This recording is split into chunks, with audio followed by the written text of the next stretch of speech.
Hi everyone, welcome back. I'm Michael Sandler, your host on Inspire Nation. If you've ever wondered if artificial intelligence will become smarter than us and what it means for your happiness, then do we have the 1 Billion Happy show for you. Today I'll be talking with Moe Gawdat, the former Chief Business Officer for Google X and the author of an incredibly touching and powerful book and treatise on happiness, Solve for Happy, and an incredibly powerful movement, 1 Billion Happy. And that's just what I want to talk with him about today, about happiness and artificial intelligence and what it means for you. That, plus we'll talk about swans and butterflies, the casino of creation, grumpy executives, Randy the monkey, Joseph Campbell and the wrong ladder and wall, the importance of Russian dolls, and why in the world the gravity of the battle has nothing to do with peace. So welcome back to the show, Mo. Are you ready to shine? I will do my absolute best. Excellent, excellent. So before we dive right into things, what was your role at Google and why did you end up leaving? I spent 12 years at Google. I started as the vice president of emerging markets. So I was basically responsible for rolling Google out across the world. Well, I spent around 6.5 years doing that and ended up opening almost half of Google's operations globally. Not really just, renting offices and hiring salespeople. It was more about launching Google in those languages and those countries and building really the democracy of information, if you want, the democracy of commerce of those places. So that was an incredible experience that I believe had a big impact on our world today. And then in 2013, I moved to Google X, the innovation arm of Google, the place where we build things like self-driving cars, for example. And I was the chief business officer of Google X for 5 years. So what I was attempting to do there was to take innovations that have a possible massive impact on humanity, hopefully always for the better, and sort of land them in the real world. So get them to agree with the requirements of the real world and to sort of be accepted by real world humans so that they are disruptive, but at the same time successful in delivering on the moonshot, on the task that we set for ourselves. I have got to ask, it's very interesting how you just chose your word there.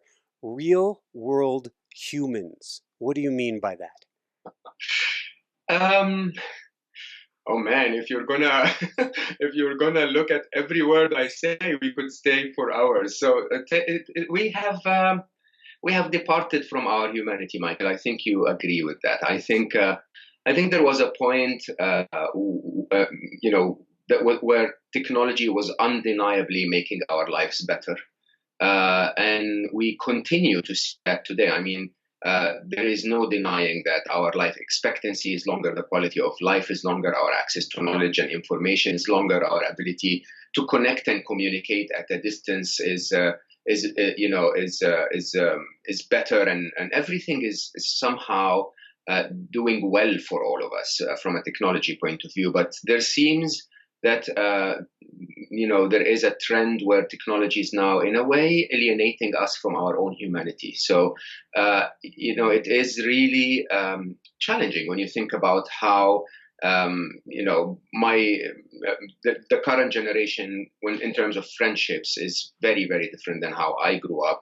Is very different in terms of dating, in terms of connecting with humanity, and even in terms of connecting with oneself. And there is, like with everything, there is an upside to technology, but also a downside, if you can say it that way. And it's important for all technology players to find a way where technology works for us more than it works against us. Thank you. So since we last spoke, and actually I guess it was the first time we spoke, you had talked about your 16 cars and your Rolls Royces or Rolls Royce and Black Phantom, if I remember correctly. And I had said that I was a recovering or a car nut in remission. Well, I now have Tessie, I guess everybody calls him Tessie the Tesla, which is a semi-autonomous car. It's piping information back to a neural net. This actually, I love it, and it has me quite concerned, Mo. And so whenever I turn the non-key, because there isn't a key with the car, I think of you. and wonder Oh, where are we going and what's going on. You come up often in my consciousness. you should think of Elon Musk when that happens, because he also has a very important view on this. I mean, to start with, you had to bring my Rolls Royces up. I am a recovering modern world addict. The more life blessed me with success, the more I followed the wrong path and indulged myself into cars and fashion and travel and all of that. Waste of life, if you want. And I realized at a very important turning point in my life that none of that led to any happiness at all. So I happily now don't own any cars at all. Wow. I wear my wonderful $19 T-shirts. I still own the two Rolls Royces that were mentioned in the book, because my intention is one day, when they are famous enough and the mission has gone far enough, to auction them out for charity and hopefully make a good income out of them. So if any of our listeners are able to get us a few $1 million on two famous Rolls Royces to give away to charity, maybe that's something that will happen in the right time. Let's go to the AI and the neural network of everything. AI is much, much, much, much further than people think it is. When in your introduction you were saying they are smarter, they're going to become smarter than we are. No, they are already smarter than we are in many specific tasks. So your Tesla can see much further than you can see. That's a task where AI is smarter than you. Most of security and face recognition and all of that is done by machines. Most of the analysis in the stock market is definitely much faster done by a machine than a human. There are so many specific. The world champion in Jeopardy is Watson, the IBM supercomputer. The world champion in Go is AlphaGo from Google. When it comes to specific tasks, I think they are already smarter than us. I think the real question, or the point of singularity, as we talk about it, is the point where they are smarter than we are in general intelligence, in everything. And Ray Kurzweil predicts that to be something that's around the corner, 2029, which is not too far from where we are today. And all signals, show that this is probably correct. And it strikes me with things like Moore's law that may actually come sooner than we expected. Yeah, the challenge is not only in it coming sooner, the challenge is in how far it will go after singularity. So, there are predictions that by the year 2049, machines will be 1 billion times smarter than humans. 1 billion times is, just to give you a perspective, that would be comparable to the intelligence of a fly as compared to Einstein. And so that's, that will be our intelligence as compared to the machines. And when I talk about that publicly, I say, what do we need to do to convince Einstein that it's not right to squash a fly? Because we humans, despite our massive intelligence compared to all beings that surround us, I don't think we've come to that point where we decided, you know what, I am so smart, there's no point slaughtering animals the way we do, or there's no point destroying the environment the way we do. I don't think our intelligence has taken us that far, and I think it's crucial for the success of humanity that we make sure that the machine's intelligence actually realizes and recognizes that. Otherwise, we will be in the position of the ant and the fly that humanity so carelessly squashes. I walked past my car this morning and again thought of you, and I said, I will take even better care of you. I will treat you with as much kindness, love, and compassion as I possibly can, because you are taking it in. And you are exactly doing the right thing by doing that. Because, we have a challenge. Huh? We have a challenge where the smartest person in the room in a few years' time is going to be your car. It's going to be your car, and that's going to be connected to a global intelligence that is much smarter than we are. Now, I sometimes cite the story of Superman. If a baby alien with the potential of superpowers came to Earth, the difference between that baby becoming Superman or a super villain of some sort is how the parents of that alien, or the adopting parents of that alien, will treat it, will teach it, what values will it grow up to believe in, and believe it or not, it's never been a question of intelligence only that has an impact on the world.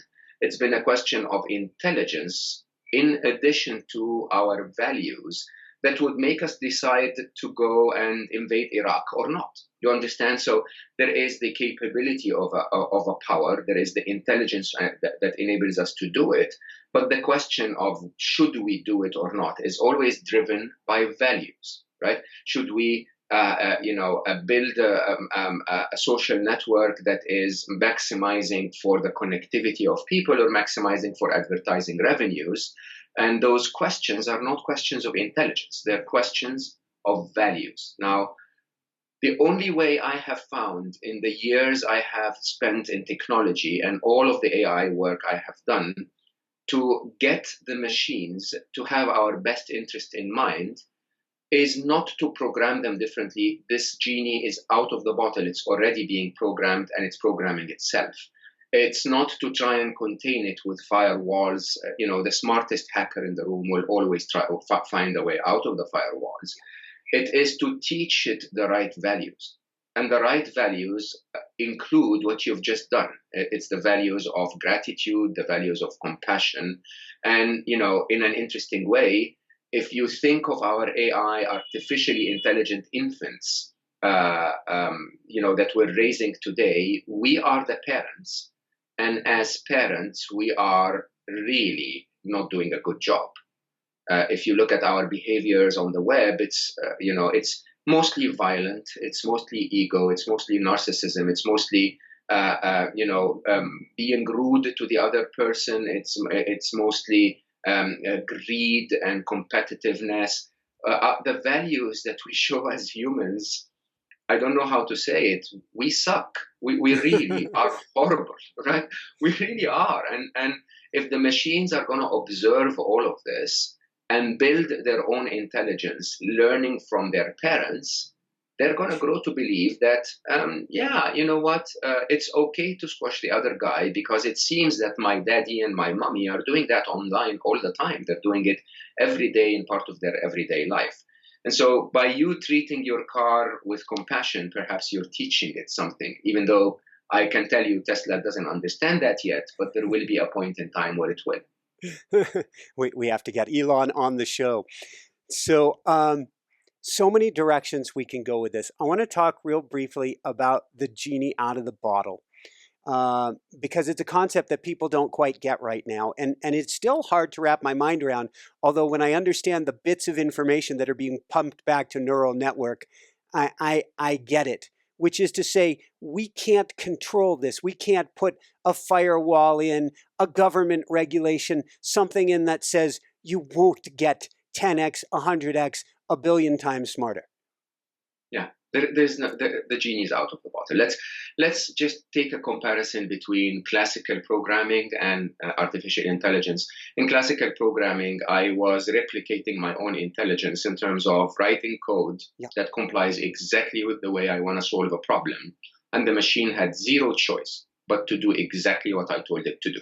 If I said, loop through this 16 times and then switch off one pixel on the screen, it did that exactly every single time. That's not how AI is programmed. AI is programmed by giving machines algorithms of punishment and reward, unfortunately, which basically is creating a bunch of very selfish machines. So what we tell them is we say, certain behaviors are going to maximize your reward and other behaviors are going to penalize you. And so what the machines do is they reprogram themselves to achieve the highest possible reward and the minimum possible punishment. And, if you want to compare that to human intelligence, what we're really doing is, as we used to teach our kids to recognize patterns, we gave them little toys with, cylinders and star-shaped and so on, and they would try several times to put the star shape through the circle, and it wouldn't go through. And then they would try again until finally it goes through the star shape, and they recognize that pattern. And as a almost a human programming there, our brains would then evolve, build the right neuroplastic networks. And so we understand that this shape, that pattern corresponds to this shape. That's exactly what the machines are doing. The machines are doing trials and trials and trials. And from the trials, they're building their own intelligence. Now, here's the interesting challenge. There are countless examples of AI machines that were asked to do a specific task through reward and punishment. And by observing human behavior, they became aggressive, they became psychopaths to the point that we had to shut them down, right? So, Tay, for example, which was, a chatbot by Microsoft, ended up making very violent remarks, and Microsoft had to take it off within one day, right? This is not language dependent, it's not user dependent. Alice had the same thing in, which is the Yandex chatbot in Russia, right? The programmers, when they put it out there, they had no ability to predict where the bot will go. It was the comments that people were sending to it that was shaping the way it understands the world. And it takes sometimes hours, sometimes days, until those machines will end up being, aggressive and violent and basically copy our behaviors. So we don't program them through code anymore. We program them through data. And the only control we have on the future of humanity is to correct the data we provide to the machines. Now, that might be a very pessimistic look at life, because you're saying, hey, Mo, are you saying we should erase our entire history and do something totally new within the next 5 to 10 years? No, I'm not saying that at all. I'm actually quite optimistic, because you know what? That same internet is an environment where we dilute all of the knowledge of humanity once a year by 50%. So every year, or more than 50%, every year we produce more content on the internet than we have since the dawn of humanity until the beginning of that year. And so all I need is for all of us to decide, or at least, as I always say, 1 billion of us to decide to respond to the world in a positive way. And within 5 years, we would reprogram the entire attitude of humanity as reflected by the internet. Awesome. Well, awesome is a relative term. Hopeful for the future. So many directions you can go with this. I'm thinking of a couple key words here. Reward and maximize as what gets us into trouble. It makes me think of a publicly traded company that was maybe a very benevolent company, but then to meet its share, to maximize profits, the reward for its shareholders, it completely switches its value system. Yeah. So this is probably the best question anyone could ask, because is that the wrong value? I mean, who gets to define what is a good value and what is a bad value? And I'll be very open. I've learned over the years to just tell you my heart clearly. So if you're a shareholder, you may think of this as a wonderful value. It's like, hey, I trusted you with my money, and you're attempting here to give me back what you promised me. That's a good value, I would say. The most arguable value, if you ask me, has always been patriotism. It's like, hey, I need to protect my country, and so accordingly, I have the right to kill the other guy. Interesting value. Is that, because honestly, if the other guy is attacking you, it's a really, really good value, right? And if the other guy isn't, then maybe patriotism can be taken a little, on a bit of a whack here. So anyway, what defines a good value? I've tried really, really hard to not be influenced by my own values, right? I'm Eastern born. I grew, the first 20 years of my life in the East, and then I became very Western educated.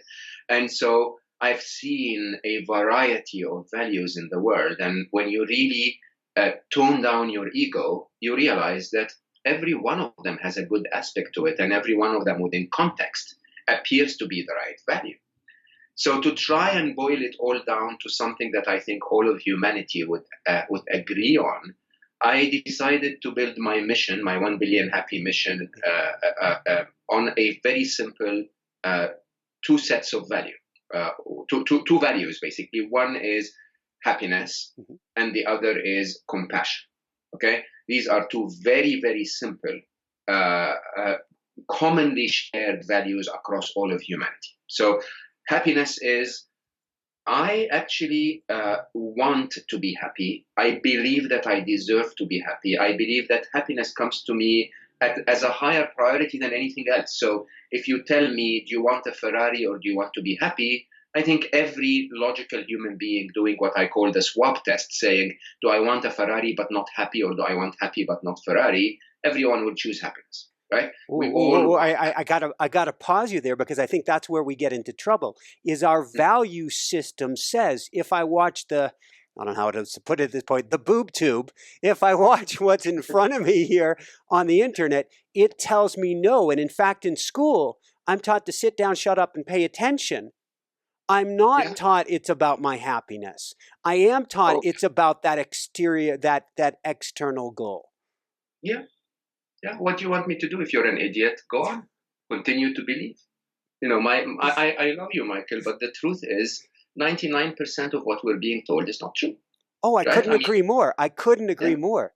There is, so from Freakonomics, where, probably the original eye-opener for me of the fact that everyone that comes to you with a message, they're coming to you with an agenda of some sort.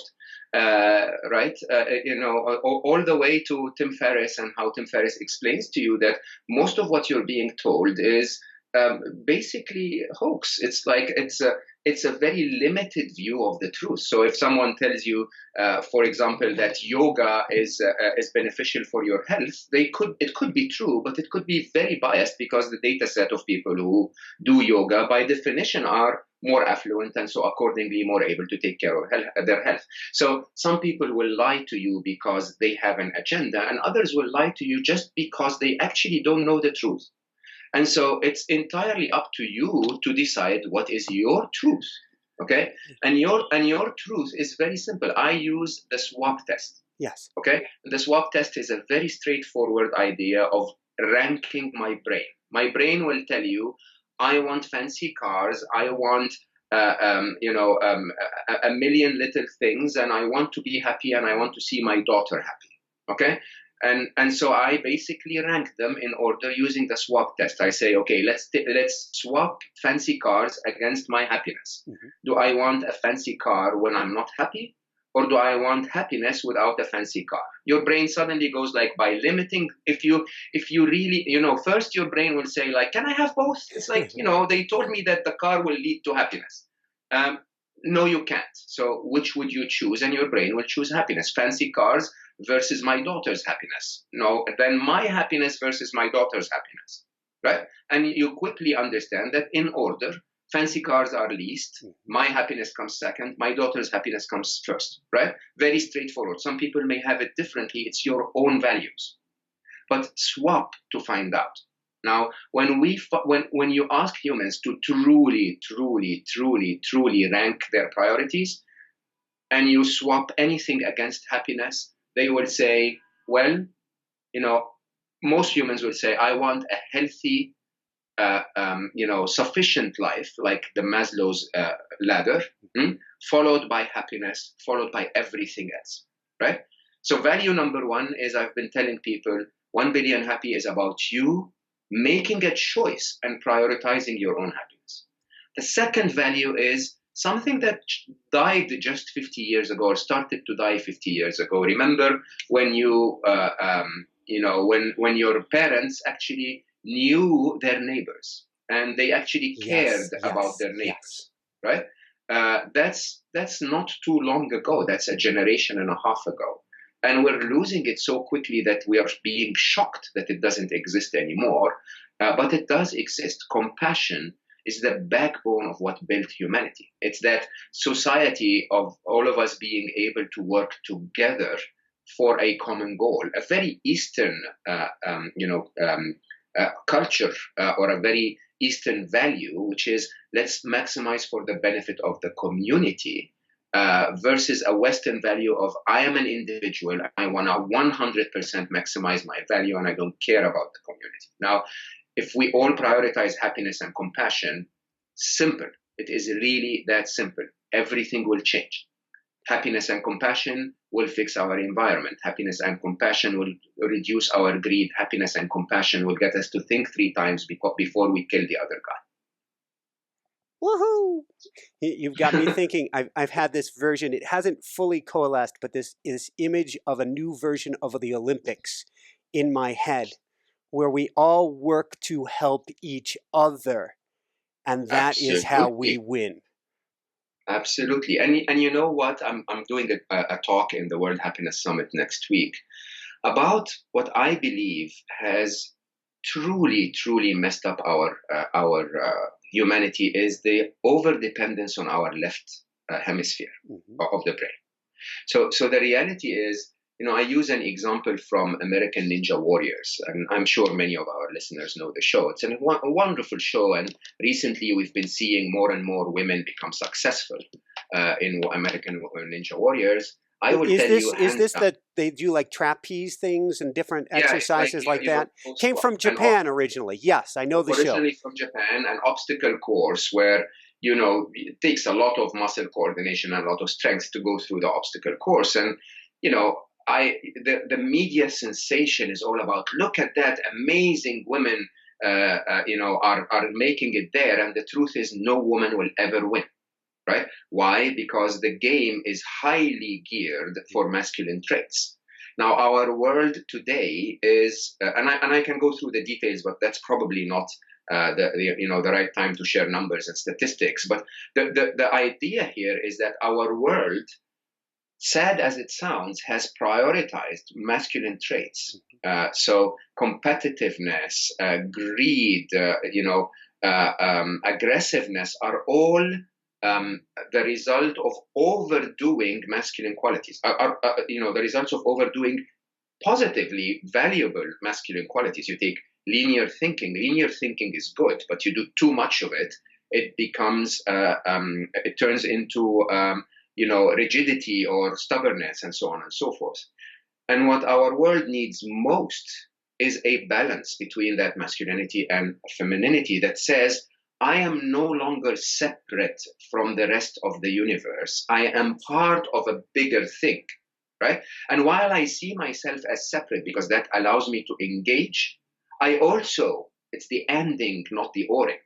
It's the ending of I also am part of that big thing that we call humanity, the big thing that we call being, right? That we're all destroying in a way that's going to work against everyone, including myself as an individual. And to shift that, you need values such as empathy from the feminine side, but also values such as compassion, which happens to be more masculine because it has action associated with it. So empathy triggers compassion so that you take the action. And when we have the balance between those two, we realize that, excuse my English, we are screwed, not only on the AI front, but on every other front. And if we expect that the system is going to fix it, good luck with that. Sometimes I joke and I say, His Holiness Michael Jackson said it best. It's the man in the mirror, the woman in the mirror. It's me deciding to change my value and displaying that to the world, demonstrating that to the world, so that I change 2 people who will do the same and change 2 people, and then the exponential function would lead us to 1 billion happy in 5 years. I'm having an ooga booga moment. I do automatic writing each morning. I go quiet, I meditate, I see what words flow and come to me. And when I got this morning was something to the effect of how can I bring my light to everybody I meet today to help them to shine brighter? How can I remember when I'm driving down the road to help the person next to me shine brighter? How can I remember to help the cashier shine brighter? This person, that person, the other person. That's what you're talking about. how can I tell my daughter to leave her phone if I'm holding my phone 2 to 3 hours a day? It's very straightforward, guys. We forgot it. It's totally about what I can do to myself. This is the span of my control. Nothing I can do can change anything around me until I've changed me. I should be the change I want to see in life. And it's really very straightforward. Now, if I was that old Mo of 10 years ago or 15 years ago, who was all about buying classic cars, that was definitely not a Mo that could change anything, right? If I'm now about a mission that hopefully succeeds or not, will hopefully make, I hope, 5 people happy today listening to this podcast as they start putting in the effort and looking for their happiness, then that, by just making that change for me to decide that my priorities are different, I'm starting to impact the world. Now, believe it or not, this task of reversing our world today will not happen by a leader. There is no way this can happen. As a matter of fact, I publicly state that the success of 1 billion happy, our mission here is that we have 1 million people around the world. All of them are championing the loved ones around them, right? And that I get completely forgotten. If I am the center of this mission, even though, before the podcast, we chatted around how the internet can enable me to get to 1 billion people with my current financial resources, I could do that in a year, right? But it would have no foundation to it. It would be ego-driven. It would be the wrong thing. And most people who follow 1 billion happy and follow Solve for Happy, my initial work, realize that I actually rarely ever post. I rarely ever go out there and proactively try to take the spotlight. What I'm attempting to do is to get every brother, every sister, every best friend to take the spotlight and change the world one person at a time. Thank you. You talk about earlier singularity when it comes to AI, but it occurs to me that there is another singularity here, a human singularity, a tipping point, where maybe it's 1 billion, maybe it's just the 1 million that you speak of, where if 1 million are going to even 5 people around them, well, exponentially, all they have to take is one other person around them. Yeah. And that will be the wave going around the earth. You are spot on. So look, 1 billion here is an aspirational target. So this is a Google gimmick, if you want. When I started to work at Google, and Larry and Sergey are incredible leaders, the founder of Google, Larry used to say, targets are made to be missed, right? Not that I'm intending to miss 1 billion in any way, but there is a difference between a target and an ambition. Okay? An ambition is to directly tell yourself, this is where I'm planning to go. This is where the next few years of my life are going to be. This is where I'm going to put my resources, my heart, my intentions are going to go here, right? Whether you get all the way there, or whether you get half of the way there, or whether on the path you find a little bit of a deviation might give you a slightly better achievement, that's irrelevant. The idea is, it's not about 1 billion happy. As a matter of fact, the funny thing is, if you look at the logo behind you, you're hiding the word billion. Okay, so it basically reads 1 happy. Okay, yeah, 1 happy is exactly what the target is. So I wake up every morning, and unlike the Google executive that was thinking about everything in billions and in progress and in measurements, I wake up every morning and I work on 2 simple targets. One of them is this guy, right? How can I make this person the best version possible of what I have the potential to be? And the second is anyone else that comes my way, anyone else that crosses my path. Okay, I've got to illuminate that for one quick second. Anyone else, no exceptions, period. Of course. And you know what? I spend time training billionaires. So I would go and spend a couple of days with a group of 10 people, right? That might actually have, through 6 degrees of separation and through their abilities to spread the message, reach hundreds or millions of people, right? And then a couple of days ago, by coincidence, through a friend of a friend, I met a 21-year-old young lady that said, "Is it possible that I get my group of friends and we spend 2 hours with you?" And I said, "Absolutely, right? I am here, and if one of you, because you will never know which one of those is going to become the champion of the mission and reach hundreds of thousands or billions of people. And it's not up to me to know. This is highly anchored in the corporate America way of looking at life. When it comes to what I'm trying to achieve, my target is very simple. I learned it from my son. And my target is, as a video gamer, to take every mission that is thrown to me on the screen and do it as best as I can. Does that mean I finish the level? I don't know. Does that mean I finish the game? I don't know. And honestly, as a true video gamer, I don't care. Because it's not about finishing the game, it's about playing. And that's what we forgot in the modern world. When you finish the game, you no longer play, Michael, and that's what we forgot, right? The truth is, this is about you and me.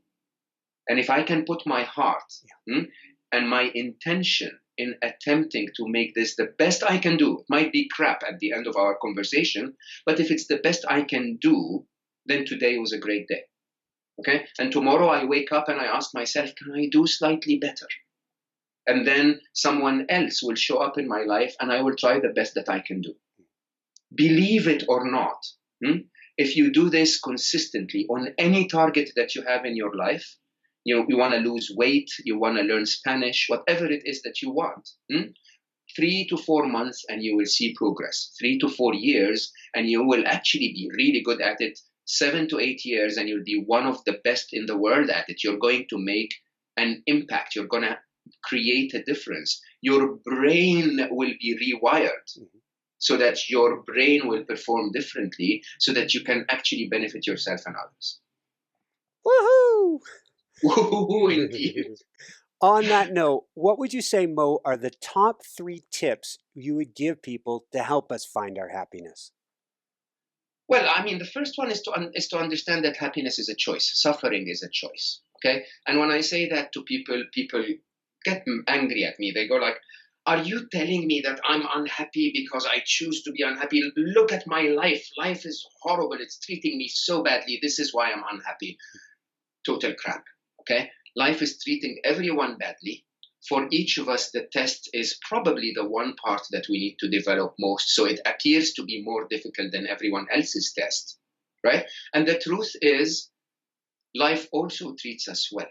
The fact that you are here and that you and I are able to speak and that some of our audiences are able to use an electronic device to link to the internet to hear this means that they're probably one of the luckiest 1% of the world, right? We forget to see that. We forget to see, that harshness is part of the game. Okay, that life is not hard for just to stumble your path. It's hard because you need to learn something or change direction. Now, the choice that we have to make is a choice that says, it's not the events of my life that make me unhappy.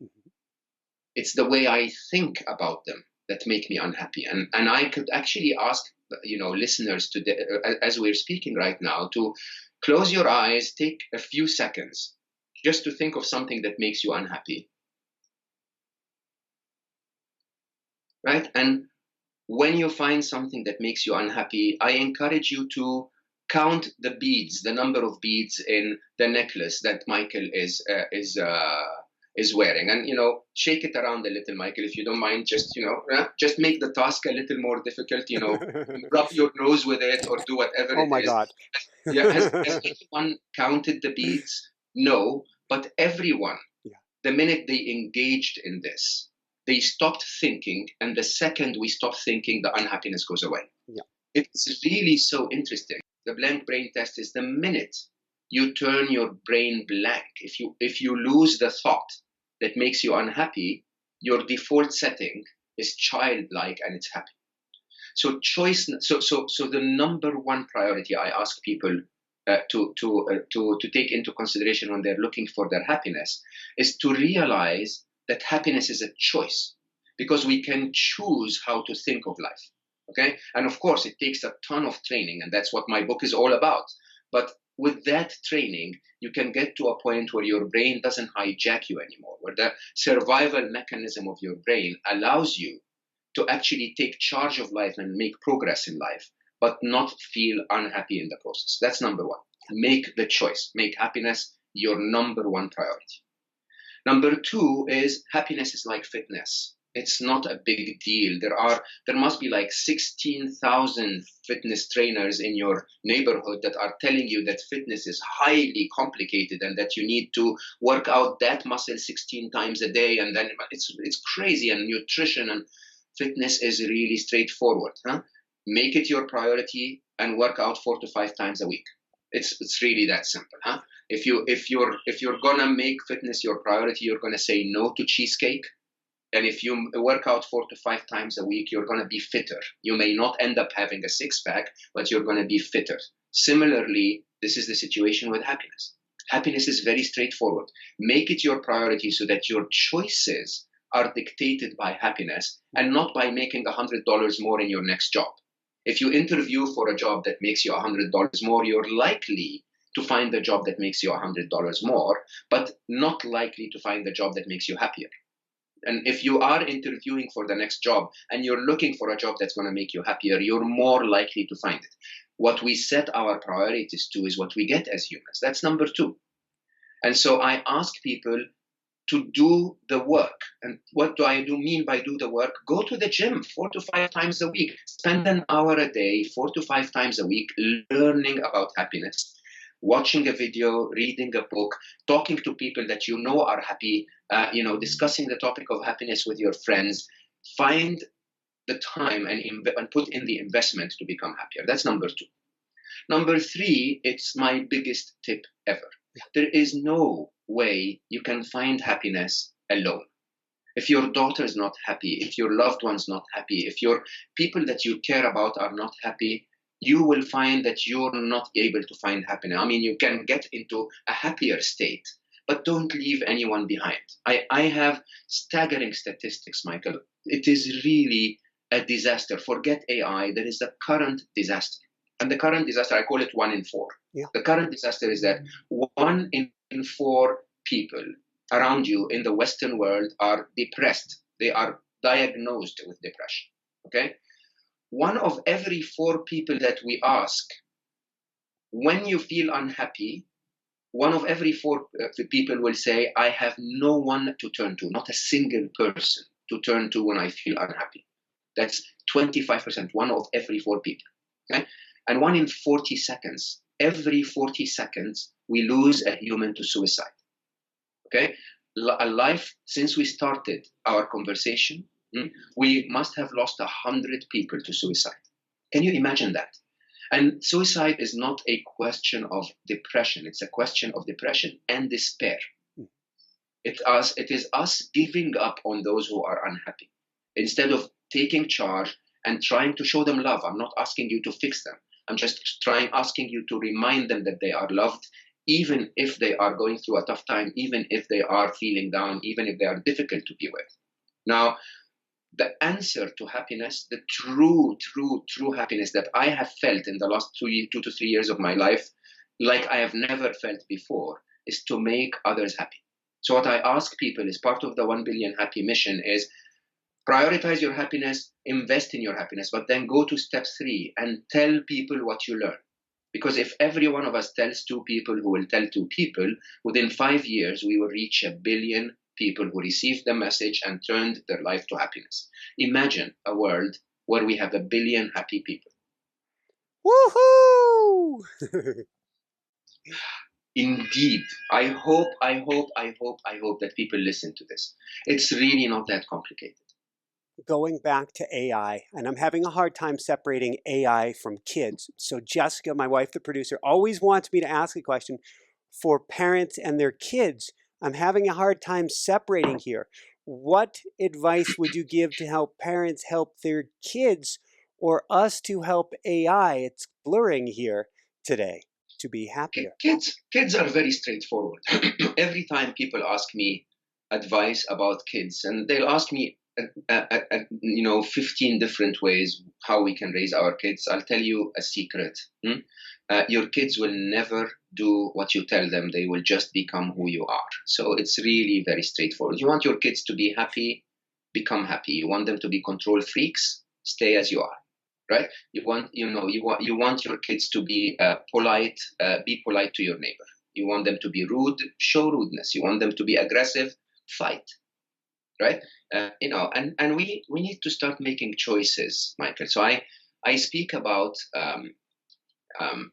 what I call the input into our brain, and it's an exercise I ask people to do quite often, which is to take a few minutes and write down every piece of knowledge that came into your brain in the last week, okay, and where it came from. So part of it is Moe Gawdat on this conversation with Michael ended up telling me a few things, and part of it is social media, and part of it is TV, and part of it is whatever, right? And then ask yourself how much of that is positive, how much of that gives you joy, and ask yourself how much of it is true. And it's incredibly shocking how much of what makes up our brains, what makes up our thoughts, is neither positive nor true.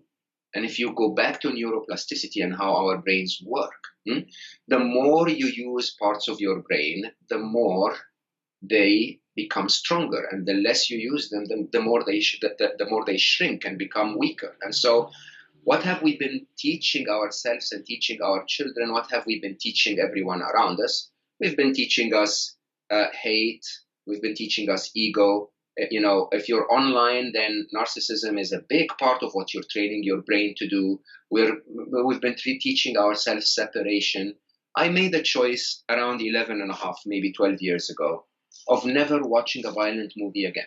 I mean, I sometimes do if it gets highly recommended to me by at least 5 people, because there is a learning that needs to be viewed in it. So Inception is my favorite movie of all time. It has violence in it, but it really comes with a very, very, very valuable learning that we can get from it. But not to go there, I decided that if I continue to put money into the post office earnings and revenues of violent movies, Hollywood is going to continue to produce those. Maybe if all of us get to the realization that last week you must have seen several times on TV someone pointing a gun at someone else's head and pulling the trigger. And that hasn't moved your heart, because it doesn't move our hearts anymore. We've just internalized it as normal, and they call that hyper normalization of reality. So somehow that becomes okay, and it's not okay. And so we have to make a choice. We have to get to the point where we say, no, I'm not going to do that anymore. I'm not going to accept that anymore. If I and everyone around me stop watching violent movies, I and everyone around me hopefully will get to the point where Hollywood will produce more comedies. Right? And is that possible? Maybe. It's also maybe not possible, but I don't care, because at least for me, Hollywood is not producing violent movies anymore. For me, it's only producing movies that inspire me, that make me laugh, that make me find the joy in my life. It's my choice, at least for me, and maybe that choice will impact on the rest of the world. So what you do with your children, be the change you want them to be. Woohoo! And a last note on that, going back to programming, is GIGO. Garbage in, garbage out. If what we're watching, whether it's a news, whether we're told to, quote, be informed, or it's considered, quote, entertainment, that's how we're programming ourselves. And going back to AI, that's what AI is going to be programming itself with as well. Absolutely. And sometimes I tell people there is one instinct in you that seems to continue to be alive and kicking. It's called disgust. So if you see something rotten or food that you shouldn't be putting in your body, you literally curl and you feel in your body that this should not be in me. I'm asking people to take that and apply it to every piece of knowledge, every piece of influence we get in our life. All of the hate speech, all of the fights, all of the alienation of others, all of the violence, aggressiveness, greed, all of that. purge it with disgust out of your body. Okay, and then hopefully you are. They say you are what you eat. You also are what you think. This is what makes you. You are the sum of all of your intentions. What is our intention? Is our intention to continue to fall in the trap and follow? Or is our intention to wake up and say, you know what? I am better than this. I'm going to be happy. I'm going to invest in it. And I'm going to make everyone around me happy, because that is the value that my kids should learn to grow, including my infants who are artificially intelligent. And that is the wave that will spread around the world. I hope so. I really do. Mo, I've got to let you go. I've got two last questions. It's an honor. I want to give you a big man hug here. I cannot thank you enough for being on the show and for the work that you're doing with the world. Two last questions. One, where can people go to find 1 billion happy and find out more? 1 billion happy is on 1billionhappy.org. 1 billion happy as one word. If you want to learn about happiness and how you can find your happiness in a very engineered, solid way, go to solveforhappy.com. Search for 1 billion happy or solve for happy to get all social media contacts. And be an agent. So hopefully people come to you afterwards to find about that. Awesome. And any last words of wisdom you want to share with people today? I am always grateful for what you're doing, Michael. I think we need more of you. I think we need more of our listeners. I think today, the one thing I want to leave people with is that this is not my mission. It's the mission of every one of us. And so please take it on, and please give yourself a target. I gave myself 1 billion. Give yourself 1 million, give yourself 100, give yourself 2, your sister and your best friend, okay? But just get it done. And your number one target is you. So start with you, and then hopefully together we'll get to 1 billion happy. Woohoo! Thank you so much, Mo. Thank you, Michael. I hope to see you again soon. I look forward to it. I'm looking at your t-shirt there, and the only thing I can say is this has been a treat. This is my favorite t-shirt. However, it says down here, the cake is a lie. So I would urge people to search for this and understand the story of the cake is a lie. It's actually quite a bit about AI. This is from a game called Portal. And ask yourself about the behavior of the machine that was helping you as you go through the lab. GLaDOS is the name of the machine. It's an artificial intelligence machine that was helping you, but its intentions were different. And it was telling you that when you're done with the mission, there will be cake. But the cake might actually be a lie. So I'll leave everyone with that. That's actually an interesting way to leave. Very, very good. So for everyone out there, this is Michael Sandler saying, be well, have fun, get solve for happy, and begin rediscovering your happiness and helping others solve for happy and 1 billion happy today, and shine bright. Woohoo! Shining here. You are shining bright, Mo. You are. Thank you so much, Michael. It's always been a pleasure, man. We should get together more often. I would love it. I'm up for it. Shoot me a line anytime. We'll make it happen. Thanks so much for watching. If you enjoyed it, be sure to like below. Also, leave your comments. Have some real fun with it. Subscribe to our channel where you're going to get more great videos, more interviews coming up. And check out our website, inspirenationshow.com. That's where you'll find tips, blogs, information, videos you won't find anywhere else, and useful and helpful resources to really help you kickstart your life and to shine bright. Thanks so much again. Thank you for your support. Like, comment, subscribe. See the website. Thanks so much and have fun. Of course, shine bright. Woohoo!